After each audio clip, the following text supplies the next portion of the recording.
This is episode 118 of Decoding Fox News, and I'm your host, Juliette Jeske. Each week, I watch and analyze. This past week, it was, drumroll please, 26 hours. Yes, 26 hours of Fox News, and then break it down. I watch all the Fox News you'd never want to. Woo! Let's get into it. I'm already laughing. The Hunter Biden guilty verdict and a preview of the next big lie for 2024. Many of those family members sitting in that courtroom and showing what I will say is a show of strength and unity. Some might interpret it as a show of force, a show of intimidation. And as I said on the first day of jury selection, I didn't understand why Jill was there during jury selection. I mean, I've seen this for many, many years. But during jury selection, that is really a message. I'm here. I've got my Secret Service here. We're a unified front. Trotting in the First Lady as a clear, in my opinion, attempt at intimidation or persuasion that was far outside the confines of a reputable courtroom. The defense and their idea of what I call guess who's coming to the courtroom didn't work. And with all those people and the First Lady taking notes during the trial, showing up to jury selection, being there 6 out of 7 days, even during the D-Day celebrations, coming back for this, we can have conversations about taxpayer dollars for that, but it's probably a waste of time. Sitting there, looking at the jurors intently, which I'm sure had to be hard for a juror. I think, small town, small state. And they may have overplayed it a bit by having this large number of Biden family members there in the courtroom. I understand their desire to be there, but that also can have an opposite effect on the jury. And with the First Lady's presence on literally every day except one when she was in France, but she hustled back for the next day. I wonder what effect that had on the jurors. The family sitting in the front row and that intimidation factor, starting with jury selection. And so I could see a situation where they're sitting there and the Biden family is, basically staring them down. This is a family in hypocrisy. On the one hand, they show this united front in the courthouse every day. And even starting with jury selection, we're a family that's joined together to support Hunter, and yet they were a dysfunctional family. And in the end, this jury of ordinary people from Delaware were not intimidated by that family. Remember, they flew Jill Biden back and forth from Europe to Delaware, I think, as a show of political force. So there's a lot to unpack with that montage, and I will add that is all from the same day, which was the Tuesday when Hunter Biden was found guilty on 3 counts, 3 felonies involving the gun trial. My favorite quote in that was Judge Jeanine calling the Biden family dysfunctional, which I think is fair to say. But I want to add that her ex-husband, I'm just going to quote directly from a CNBC article about him, and a pardon that was given to him by somebody called Donald J. Trump. Al Piro, a businessman and lawyer known for his sharp clothes and well-coiffed silver mane of hair, was convicted at a trial in New York federal court in 2000 of conspiracy and tax evasion in connection with illegally deducting $1.2 million of personal expenses as write-offs for his business. Now, most families don't have the patriarch go to prison. And even it was a short prison time, and it was, white collar, minimum security, I'm sure. And he was pardoned by Donald J. Trump right at the end of his term there. So, hey, call me crazy. I'm just saying, I wouldn't throw stones when you live in a glass house. Last week, Hunter Biden was found guilty on all 3 federal felony gun charges for lying about his illegal drug use on a gun application. I knew Fox News would be gleeful about the verdict, so I decided to capture and analyze as much of their coverage as possible. Starting at 9 a.m., I captured America's Newsroom. It didn't stop until Hannity at 9 p.m., so it's 12 hours straight. At around 11 a.m., Harris Faulkner made the announcement on the Faulkner Focus that Hunter Biden was found guilty. And here's that clip. I'm going to do it again, but I'm going to come right back to you. Hunter Biden has been found guilty on all counts in his gun federal trial in Wilmington, Delaware. So for the next 4.5 hours, Fox News did not include any other stories. Every single segment was dedicated to the trial and verdict. Every program featured the same expert guests. They just sort of shuffled them around. The usual paid Fox News legal contributors, Jonathan Turley, Andy McCarthy, Greg Jarrett, along with Fox News employees, Judge Jeanine Pirro, Carrie Kupek-Urban, and Trey Gowdy. There wasn't much to talk about as the case was fairly simple. It was the nothing burger of nothing burgers, as if a stencil of a burger was run on an old school mimeograph machine that was running out of ink. Hunter Biden checked a box on a gun application stating he did not use illegal drugs while he was in the throes of drug addiction. His lawyer tried to argue that Hunter Biden thought he was sober when he filled out the application, but the jury didn't buy it. The fact that Jill Biden attended nearly every day of her stepson's 7-day trial was presented as some kind of scandal. As you just saw in the montage, Fox News host and attorney Emily Compagno seemed to think Jill Biden shouldn't have attended a single day of court. Trotting in the First Lady as a clear, in my opinion, attempt at intimidation or persuasion that was far outside the confines of a reputable courtroom. Now, Emily Compagno is more of a fixture on Fox Business, so I don't get to see her as often. But when I do, she pretty much is always at that level of hysteria. Everything is the worst thing that could possibly have happened. It's always like the end of the world, and very hysterical, very hysterical. And I will add that, like, just the comment again, I'm going to read it for you. I'm going to read it to you in my clutching my pearls voice, if you don't mind. And if you're new to the podcast, I do goofy voices from time to time. This is one of them. Here we go. She was trotting in the First Lady as a clear, in my opinion, attempt at intimidation or persuasion that was far outside the confines of a reputable courtroom. Far outside the confines. It's not reputable. It's not reputable that a man who happens to be related to the President of the United States and who has a stepmother who's First Lady, and that First Lady decided to go and support her son at a criminal trial. How dare she? How dare? It's the end of democracy as we know it. Even though he was found guilty, it was highly, highly, highly inappropriate. Okay, I'm going on. But I'm just saying, like, come on. There's no law against that. She's a family member. She's allowed to be there. She was a stranger. She's allowed to be there. That's how our court system works, dear. So Fox News personalities also kept trying to draw false equivalence between Hunter Biden and former President Donald J. Trump. A jury just found Trump liable for sexual assault, and he faces criminal charges in both state and federal courts. Trump is also a former president who is the Republican nominee for president in 2024.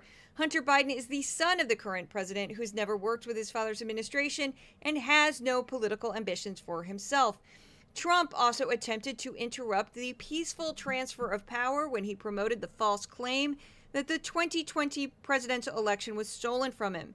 And he did nothing while his supporters ransacked the Capitol building in a violent riot on January 6th, 2021. Although Fox News treated the trial as if it was the most important story last week, according to a recent poll, 86% of Democrats, 78% of independents, and 72% of Republicans said that Hunter Biden's legal troubles would not impact their likelihood of voting for Joe Biden. Anyone watching Fox News exclusively last week might have missed out on the Supreme Court ruling that will at least temporarily protect the use of abortion medication, a federal ruling that protects gender-affirming care in Florida, and updates to both the Israel-Hamas war and the war in Ukraine. So the shows I covered last week: Fox and Friends the First Hour, The Five, Jesse Waters Primetime, and here we go, America's Newsroom, The Faulkner Focus, Outnumbered, America Reports, The Story with Martha McCallum, Your World with Neil Cavuto, Special Report with Bret Baier, The Ingram Angle, and Hannity. Now, very briefly, this isn't in the newsletter, but the one show that really wasn't like the others, that was in a class all by itself, was Your World with Neil Cavuto. He interviewed Paul Ryan for most of the show. They did talk about the trial a little bit, but it was as if he just did not care. And I was like, go Neil Cavuto. I have not seen his show very often. He also has a weekend show. But I have found that he's probably the closest thing to a legitimate reporter on Fox News. People often cite Bret Baier. I would say Bret Baier shows his bias too often. But Neil Cavuto truly just did not care. He did not care. He did not care. He did not care. They have a show on at 4 p.m., so I don't know who watches it. But, yeah, it's the closest thing to a news program on Fox News. A tip of the hat, Neil Cavuto. Tip of the hat. Now, this next clip is from The Five, and it's also from the day of the verdict, which was Tuesday. This is Judge Pirro, and I had to stop my computer and go, what did this woman just say? And I played it like 2 or 3 times to make sure I was hearing it correctly before I turned this into a clip. And then I went back and checked the dates on everything to make sure. I was like, have I just lost my mind? Has something just the Havana syndrome, like a truck just driven by and like hit me with radiation, and I'm like, ah! And then I watched The Five and I don't mean any disrespect to people who have Havana syndrome. I'm just saying, like, I was that confused. Because when I play this clip, you'll understand why I was so confused, because I was like, what just happened? What just happened? This is so disingenuous, Richard. Give me a break. It was the Biden White House, the Biden Department of Justice, that had this case from 2018, allowed the statute of limitations to run, so Hunter Biden could not be accountable for the worst tax violations and the worst tax crimes that were connected to when his father was a vice president and when he was getting money from all over the world that then is funneled to everybody who was sitting in the front seat of that courtroom. You wonder why they're so unified? Okay, so you can probably tell why I was confused there by that statement. And I thought, no, maybe I'm hearing it wrong. So I kept playing it because I didn't want to post it and then like humiliate myself in getting it completely wrong. And I was like, no. So I turned it to a transcript and read it out loud. And it says, because sometimes it helps me when I'm confused. I'll just turn it into a transcript. And then when I read it, it's very clear. This is me reading it. Here we go. The Biden Department of Justice that had this case from 2018 allowed the statute of limitations to run. Judge Jeanine, who was president in 2018? You should know this. Let's go through a quick timeline. And I created one for the newsletter. Here we go. The newsletter, by the way, if you're not familiar with Decoding Fox News, the podcast newsletter combo is a written version of the newsletter, and you can find all the hyperlinks to various sources on it. It's very helpful for some people. A lot of people prefer the newsletter over the podcast. So here we go. Here's the timeline. January 20th, 2017. Donald J. Trump was sworn in as President of the United States. April 2019. Hunter Biden drops off 3 laptops at a computer repair shop in Delaware. One computer needed more work than the others, so Biden agreed to leave it at the shop. He signed an agreement that he would give up the ownership of the device if he did not pick it up 90 days after the work was completed. December 2019. John Paul McIsaac, the owner of the repair shop, contacted the FBI because he was alarmed at what he found on the computer. The FBI seized the laptop sometime in mid-December 2019. September 2020, McIsaac gives a copy of the hard drive from the laptop to Robert J. Costello, who was Giuliani's lawyer at the time. October 14th, 2020, the New York Post publishes the first article about the laptop. Costello provided the New York Post with another copy of the hard drive. The Department of Justice had the original laptop for over a year before Joe Biden was sworn in as President of the United States. It was Trump's Department of Justice that didn't investigate Hunter Biden or his father. As far as I can tell from researching the laptop and its contents, most of what it contains are embarrassing photos of Hunter Biden smoking crack cocaine, having sex with sex workers, and giving long-winded confessionals. Biden also taped phone calls that he had with his ex-wife as they were going through the divorce. The laptop was used as evidence in his criminal gun trial because it contained proof of Biden's extensive use of crack cocaine. So far, despite 4 years of aggressive investigations and scrutiny, no one has been able to cobble together any credible evidence of crimes from the emails, text messages, recordings, and documents found on the computer. The tax charges against Hunter Biden are also not as serious as Fox News makes them out to be. Hunter didn't file a tax return for 2 years while he was heavily using drugs. He's since paid the IRS the amount he owes, plus penalties and interest from this time. He is charged with 6 misdemeanor counts of failure to file his tax returns and pay taxes, 1 felony count of tax evasion, and 2 felony counts of filing a false return. Those other counts were added later when the whistleblowers came out and said, oh, we think he should have been investigated for this other year. And that might not work out for him. It's hard to know. Right now, the most important thing is this back tax debt that he owed the IRS has been paid completely, and he openly admitted he didn't file for 2 years. His accountant died, and it was like this long-term accountant. And some people try to say that that was nefarious or something, but he was a very old man, and he died of natural causes. And again, Biden was, spinning out of control on drugs, and he just didn't get it together. So next up, we have Juan Williams said what no one else dared to say. And Juan Williams is a liberal. He used to be on The Five. He's now kind of shuffled around to various shows. He's on Special Report with Bret Baier often, which is, again, one of the more legitimate news programs on the network. And this is just great because Juan Williams is he's the only person who said this. The only person who said this in like 12 hours worth of coverage. And I was like, finally somebody's saying this. I just want to say in response to what you said earlier, do you know that in this case, I think it's like the millions, 20+ million people lie on that form. And it's like only 3% get prosecuted. You think Hunter Biden suffered? I think it's less than 3%. Okay, less than 3%. You think Hunter Biden suffered because his last name is Biden? I think if you want to say something was political, it's not Trump, it's this. So according to reporting by ABC News, charges like the ones brought against Hunter Biden are usually included as part of a larger case involving more serious crimes, which makes sense.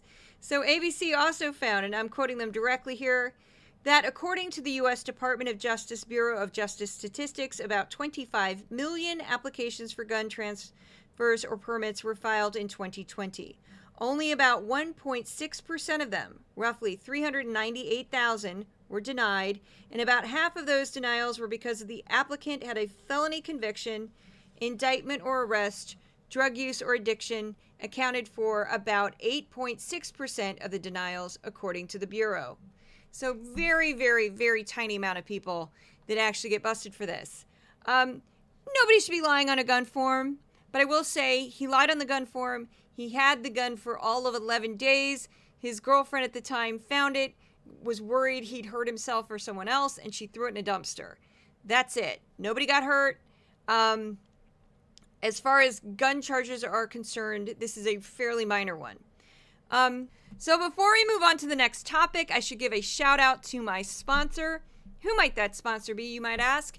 Well, that would be the listeners of this podcast and the readers of my newsletter at Substack. I also have Patreon supporters. That's right, I have no large donor, I have no large sponsor, and so far you haven't heard me read an advertisement, have you? Because I have no advertisers. So if you would like to become a supporter of Decoding Fox News, you go to my Substack at Decoding Fox News, my Patreon for Decoding Fox News. There's also a $sign next to my name on Twitter. If you want to do like a quick, just one-time donation, you can do it that way as well. And that's it. My subscriptions start at $5 on Substack. That's $5 a month. And all paid subscribers and paid supporters get exclusive content. So, and if you can't help financially support the project, the next best thing to do is share the newsletter, share the podcast, give me a good review on whatever platform you listen to the podcast on. I'm currently working on a kind of in-the-moment, rapid-fire, although it's not quick, debunking, fact-checking of Trump's interview on Hannity. I'm about a quarter of the way through it. It takes forever. I was working on it Sunday night. We'll hopefully get that finished this week, and it might be a podcast as well. Right now it's a video, but it's really easy to convert video to podcast. So I'll keep you posted on that. But yeah, I'm just like, as he speaks, I stop him, fact check him. As he speaks, I stop him, fact check him, because I think that's how it should be done. But anyway, moving on to the next topic. Another thing that they kept pushing last week, other than Joe Biden is going to drop out, which that was said probably not thousands of times, but they did a version of Joe Biden is going to drop out pretty much every single segment that they talked about Joe Biden. It was always like, I know for a fact he's going to drop out. He's going to be swapped out. He's going to drop out. Or they're going to replace him. They just kept talking about that. There's so many examples. I didn't make a montage of it because it was just too much. But here's another thing that they also kept pushing. There was Charlie Hurt and Jesse Waters claimed undocumented immigrants are voting in large numbers. So this was from Friday. Jesse Waters and Charlie Hurt made outrageous claims about illegal voting on Jesse Waters' primetime. Here's the clip.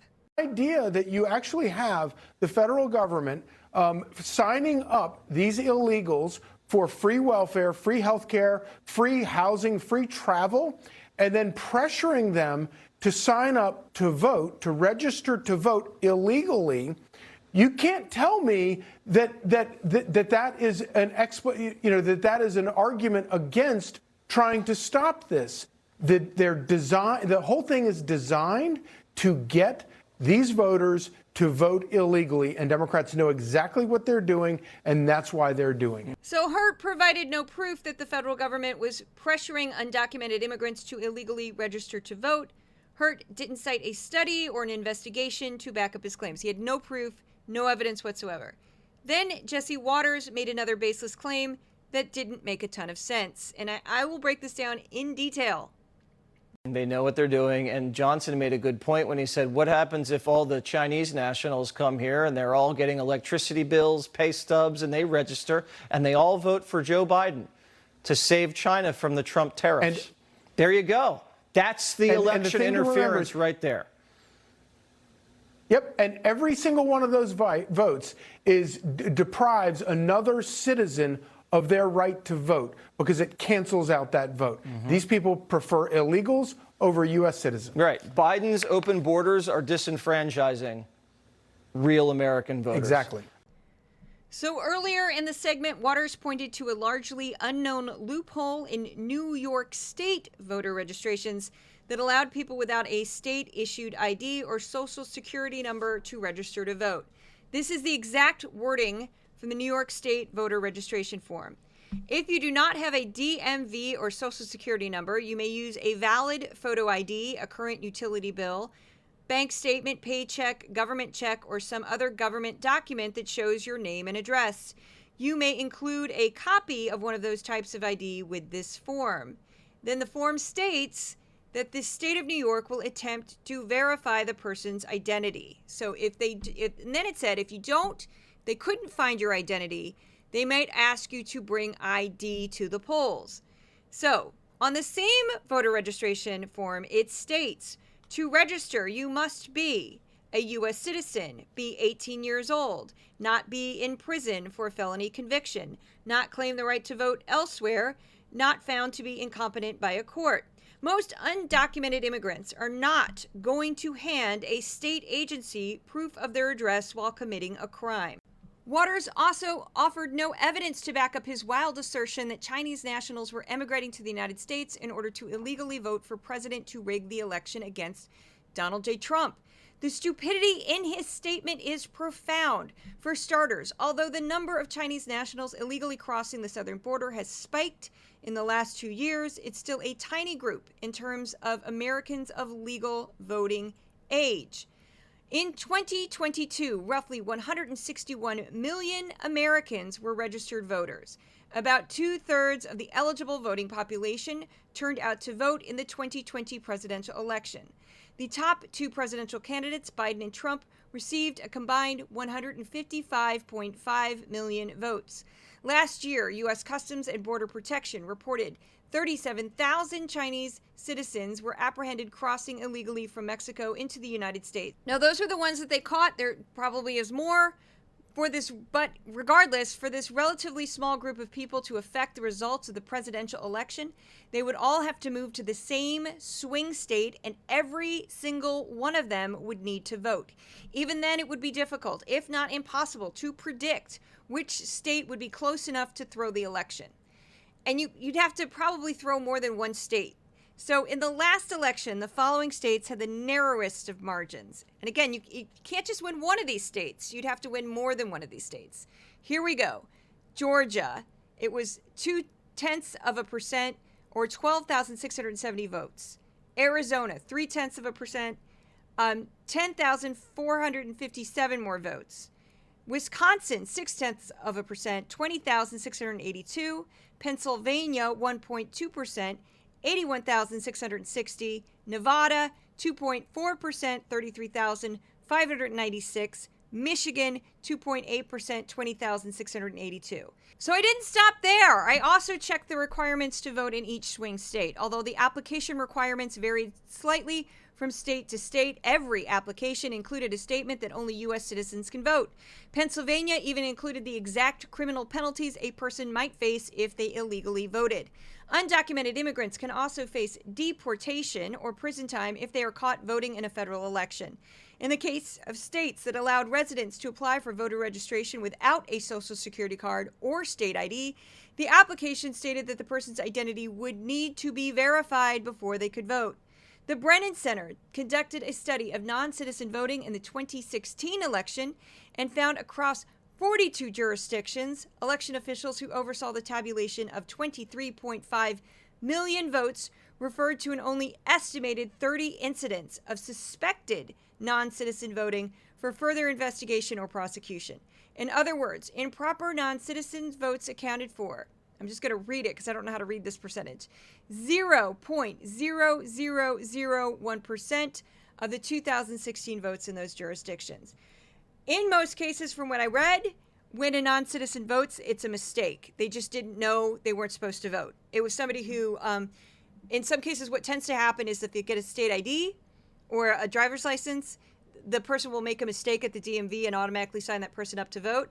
And then the person just mistakenly votes, not realizing what they did was illegal. But it's a tiny, tiny, tiny, tiny, tiny amount of people that do this. So yeah, I don't think his theory about Chinese migrants voting to sort of help save China or something makes any sense whatsoever. Also, Biden has also issued tariffs against China, so none of this makes sense. Now, the next one, this was the biggest clip of the week last week, got over 1 million. Greg Gutfeld lays the track for the next big lie. This first quote is from Thursday on the 5, and the second quote is from Friday, also on the 5. Here we go. I'm not even saying a good candidate. I'm saying a real candidate, which makes anyone with a brain wonder if they aren't that worried that Joe's going to lose, given his sorry state. What are they planning? What are they doing to save the day? What is up the Dems' sleeve to drag that body back into the White House? What's the dog that's not barking?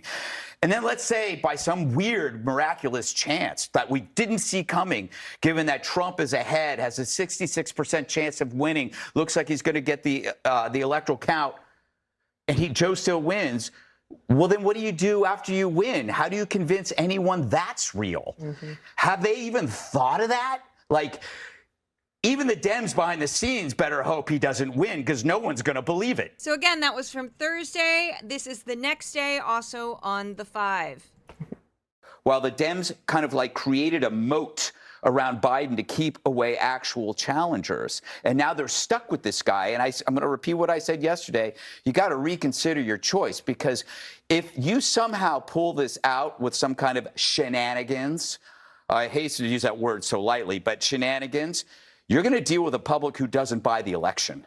You know, they're going to go like, how did that win? Don't point at me. How did that? No, I'm pointing at Biden. It's because we got it out. How did that win? We don't buy it. You're going to have to deal with that. So I got behind schedule last week because I was covering all those extra hours from the day Hunter Biden, the guilty verdict was read. So I watched both of those episodes from the 5 back to back, and that's why I stuck those two clips together. And I think it helped elevate that because it shows, and he said that before. Greg Gutfeld has made comments like that before. Those two comments were worse than what he said before in the past.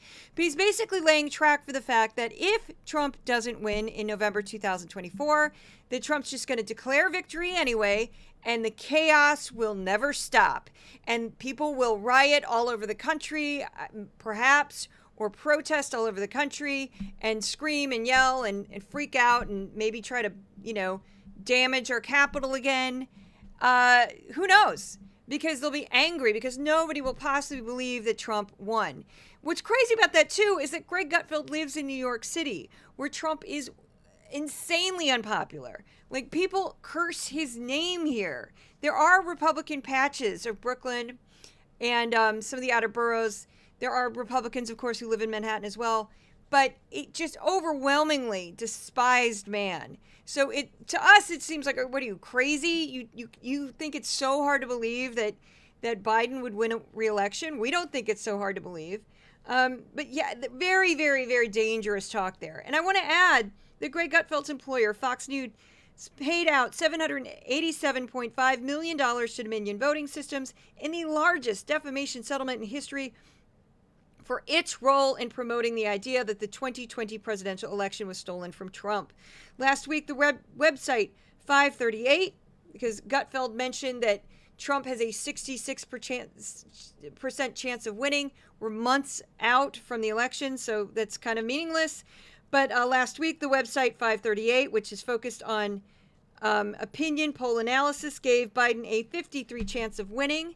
I checked it today. It said 50-50, which is about right from what I've seen from other polling. So just stop it. It's just completely reckless to say things like that, especially given the history. Now, this next clip is from Tuesday from Fox and Friends. It's Lawrence Jones brazenly shilling for the Trump campaign. Is meeting with 200 CEOs on Thursday for a roundtable discussion about his business plan and how you will be better off with my economy versus Joe Biden. You know what I worried about, though, Ainsley? When you look at the polling and you see minority voters, you see the business community, you see Republicans uniting behind the president, we still got a long way into the election. And so I worry, with the polling data being where it is and everyone being on fire, that some people may stay at home. And I just think it's important as the president, the former president, campaigns, because the Republicans already have a problem with early voting and mail-in ballots as well. And to the former president's credit, he's telling Republicans now that they need to use all measures, all tools of voting.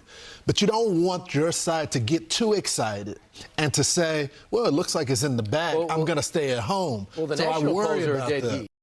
I don't know how this network can even pretend that it's not biased, because they do. They do try to pretend they're not biased. And they actually criticize other media for what they call, being pro-Biden.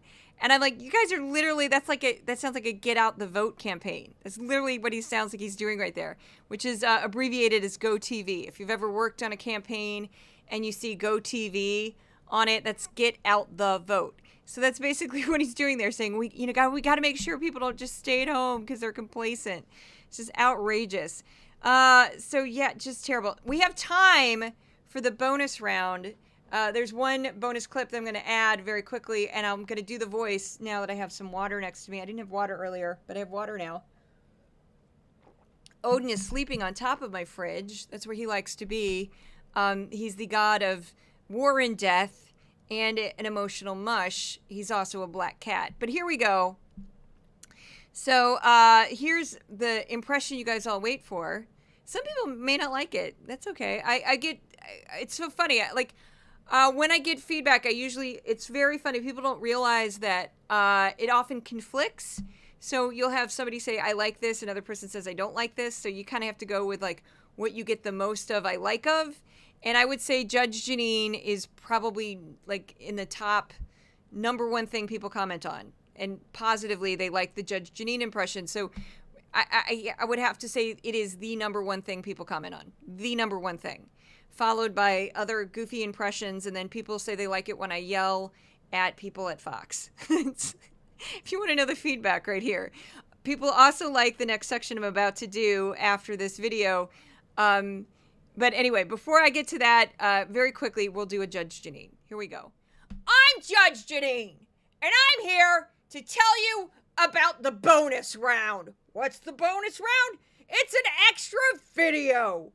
A video that the crazy lady who puts Decoding Fox News together, she couldn't fit in the newsletter, but she thought she'd shove it in the podcast. And this one's a doozy. It's Ansley Einhart saying something crazy on Fox and Friends, like she does. How dare you think that I didn't know when Donald J. Trump was president? Of course Biden was president all the way through 2016 and 2020. Why not? Why can't I just make up a reality and go with it? I yell loud enough, that should count for something. Here's the clip. Right. Meanwhile, no, then there's someone else who some people are asking now if he's going to drop out because of Hunter Biden's conviction. Would he drop out now? And then he could say, we need to be there for Hunter. We need to be there as a family, and then pave a path for Michelle Obama. She says she's done. She did say she's done. well, yeah, that would be nuts because she's gone out over and over again, says she's done, and then this woman named Kamala Harris, who's the left. Yeah, that's the problem. That's the stop sign. Yeah. Really, you're going to take a African American, a black woman, the first one, the history breaking. You keep saying she broke the glass ceiling, and then say, "Oh, now that you have an opportunity to be president, step aside."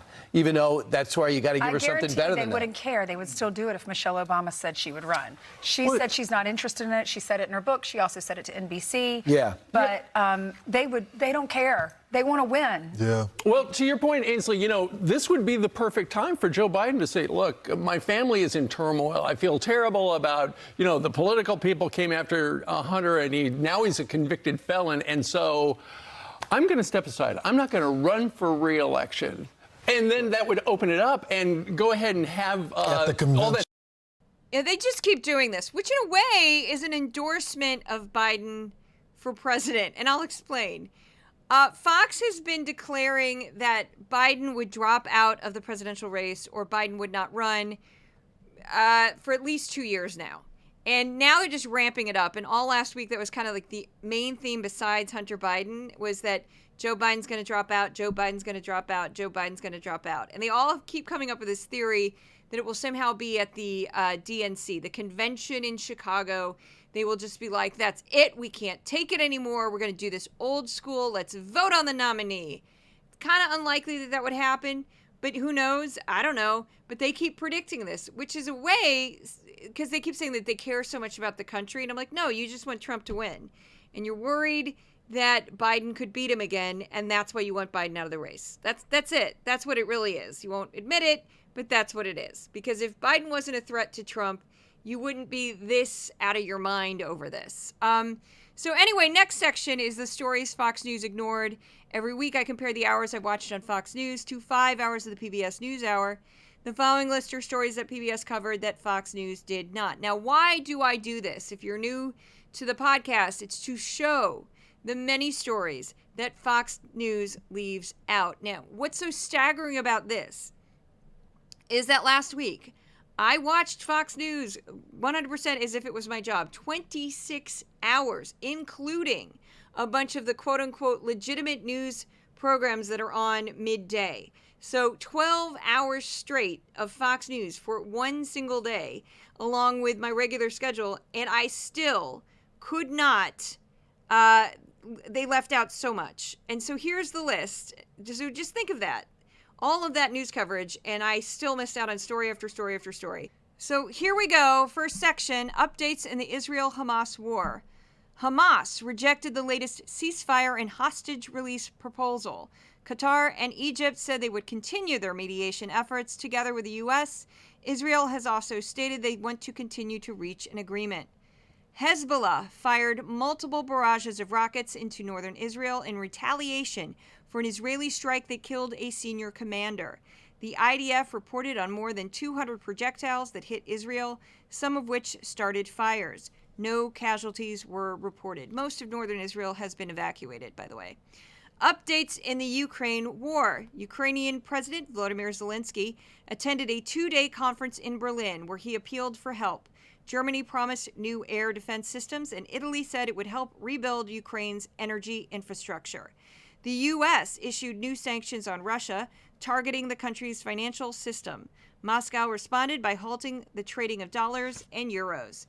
Vladimir Putin said he would end the war if Ukraine withdrew its troops from Russian-occupied territory and agreed not to join NATO. His proposal was roundly rejected by Ukraine, its European supporters, and the United States.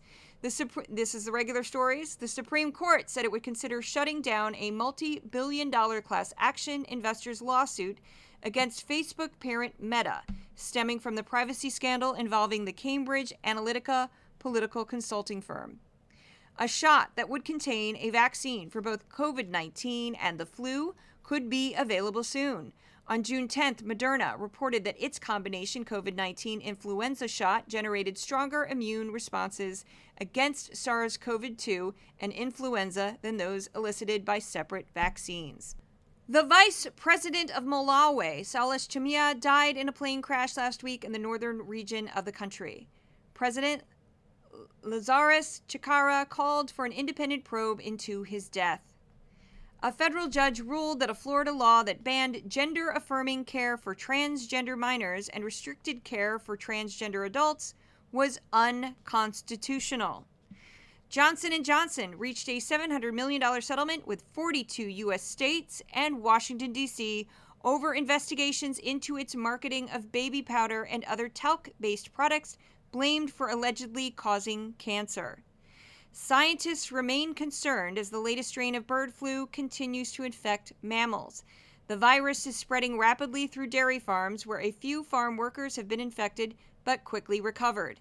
Federal officials reiterated last Thursday that the public should be alert but not alarmed. The Southern Baptist Convention narrowly rejected a proposal to enshrine a ban on churches with women pastors. Opponents argued that the church already had ways of ousting such churches from its official doctrinal statement, saying the office of pastor is limited to men. The Oklahoma Supreme Court dismissed a lawsuit filed by survivors of the 1921 Tulsa Race Massacre. The court ruled that although the plaintiffs' claims were legitimate, they did not fall within the scope of the state's public nuisance statute. The lawsuit was an attempt by the survivors and others to make recompense for the destruction of the once thriving black district that was destroyed by a white mob. Inflation eased slightly in May, the second month in a row. The Federal Reserve is still waiting for more progress before it lowers interest rates. The Supreme Court rejected an attempt to restrict the access to the abortion pill mifepristone, ruling by unanimous decision that the plaintiffs, a group of anti-abortion doctors, did not establish standing to sue. A Department of Justice investigation found that Phoenix police discriminate against Black, Hispanic, and Native American people, unlawfully detain homeless people, and use excessive force, including unjustified deadly force. The head of the FAA said to a Senate committee that his agency was too hands-off with Boeing and too focused on paperwork audits and not focused enough on inspections. Brad Smith, the vice chairman and president of Microsoft, testified about his company's security problems before a House Committee on Homeland Security. Smith accepted Microsoft's responsibility for the intrusion that successfully compromised 22 enterprise organizations and over 500 individuals globally, including federal government accounts. The U.S. government will let Native Americans of the Makah tribe hunt gray whales. The tribe will be allowed to hunt and kill up to 3 northern Pacific gray whales per year over the next decade. President Biden will nominate Christy Goldsmith Romero as the new head of the FDIC. This is following the resignation of Martin Grunberg after an investigation found widespread abuse and a hostile work environment at the agency. Democrats on the Senate Judiciary Committee last week released documents showing Supreme Court Justice Clarence Thomas failed to disclose 3 trips he took aboard billionaire Harlan Crow's private jet in 2017, 2019, and 2021. The trips were a gift to Thomas, according to Senator Dick Durbin. The U.S. Conference of Catholic Bishops formally apologized for the church's role in traumatizing Native American children at boarding schools until the mid-1900s.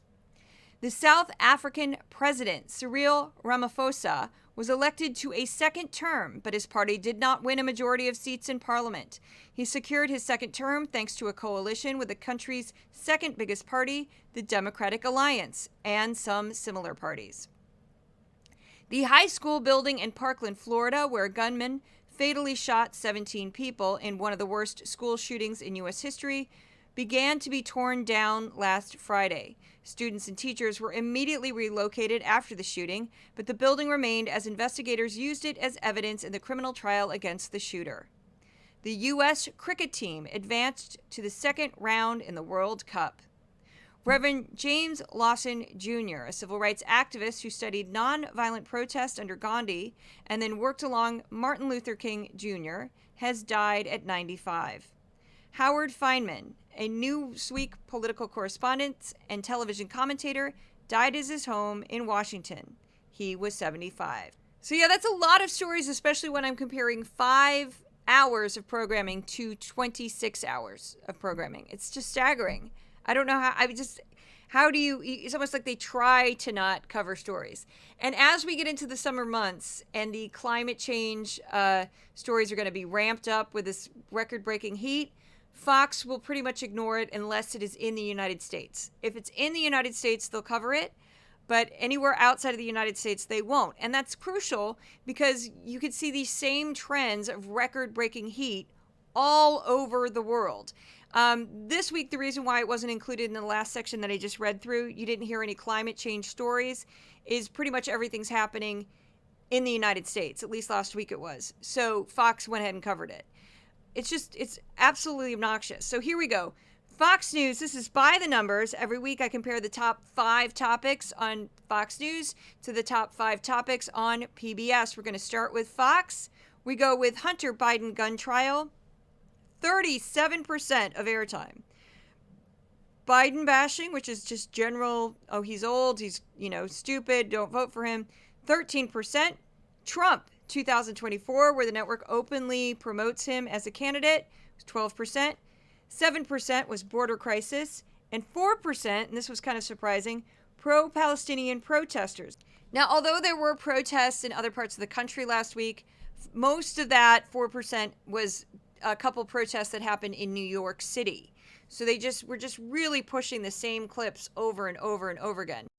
And some of the pro-Palestinian protest footage, there was a banner, and this was from New York, and some protesters showed up outside of an exhibit that was dedicated to the survivors and victims of October 7th.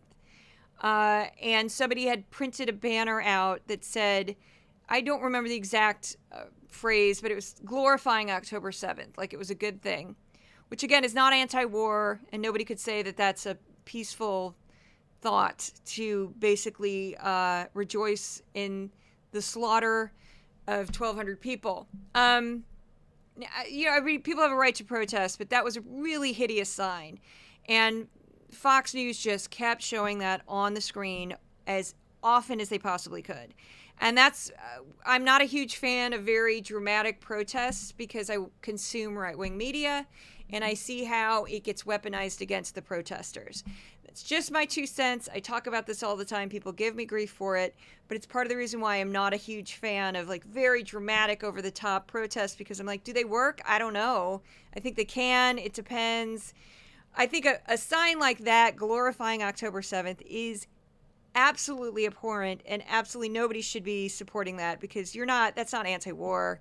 It's just more violence. We don't need more violence. And yeah, I'm sure I could go to an Israeli rally and find something equally repugnant because there's always that person in any political protest. You can always find the extreme view that is horrible that will get magnified by a camera because someone will show up and photograph that and then bam, that's the protest. And even when, 90 people out of 100 have the best of intentions, the 10 that don't have the good intentions are the ones that get magnified. And I don't know about this particular protest, who was there, what other signs were there, but that sign was really, really awful. And yeah, Fox milked it for all it was worth. And I felt sick to my stomach every time I saw it. I will say that. It was just absolutely hideous because no matter what you think of this war and this conflict, celebrating the death of civilians like that is not, that doesn't help anybody. That doesn't help anybody. It just doesn't. A woman's home was also vandalized in Brooklyn. They put red paint all in the front of her building, just trying to terrorize this woman, calling her a Zionist. And it just looked like Kristallnacht. I'll just say that out loud. It looked like Kristallnacht. Now I'm getting emotional at the very end of my podcast. But yeah, I don't understand that. I have friends that are truly passionate advocates for the Palestinian people, and that's wonderful. That's great. I understand being an advocate for the Palestinian people, being an advocate for any civilian who's being killed right now, of course, yes. But when you terrorize somebody, it's not helping your movement at all. And I'm not saying that all Palestinian protesters did that. It was, probably a small group. But boy, do they make everybody look bad when they do that. We don't need that. That's just a form of terrorism. It's anti-Semitic. It's horrible. I'm condemning it 100%. And I don't mean to go on a tangent. I just was reminded of that when I saw the pro-Palestinian protests on that graph. And boy, it was a bad week. It's not fun to watch that. So moving on to the PBS NewsHour. PBS NewsHour, top 5 topics for the week ending June 16th, 2024. Israel-Hamas war, 17%. I think it's an important story. I agree with that. Artist profile, which is a regular on the network, 8%.